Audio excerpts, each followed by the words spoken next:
Pregnancy राहिल्यापासून हॉस्पिटलला जायचं म्हटलं की भीती वाटायला लागलेली आहे का तुम्हाला? तर बरेच पेशंट असं कंप्लेंट करतात, की "सर हॉस्पिटलला यायचं म्हणलं की थोडी भीती वाटते, अँक्झायटी होते." तर असं का होतं? तर बऱ्याच पेशंटला असं होतं. It's not just for you.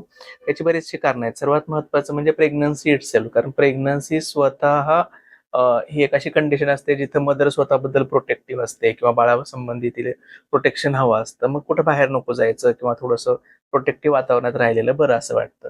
आणि जेव्हा हॉस्पिटलला जायचं म्हणलं किंवा हॉस्पिटलला एक्झामिनेशन झाल्या, इंटरनल एक्झामिनेशन झाल्या, ब्लड टेस्टिंग आले, सोनोग्राफी आली, तर ह्या सगळ्यांमध्ये सगळं व्यवस्थित असेल की नाही याची थोडीशी भीती वाटते.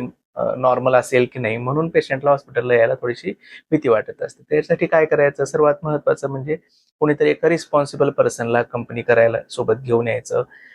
जेव्हा तुम्ही इथे याल तेव्हा रिसेप्शनला तुम्ही सांगू शकता की थोडं मला अँक्झायटी होते, थोडं लवकर बघितलं तर मला बरं होईल. तर या छोट्या-छोट्या गोष्टी आपण आणि सोबत जेव्हा तुम्ही घरी जाल, तेव्हा तुम्ही मेडिटेशन करणं, ब्रीथिंग एक्सरसाइजेस करणं हे सर्व फार महत्त्वाचं ठरतं या सगळ्या गोष्टी रिलीव्ह करण्यासाठी.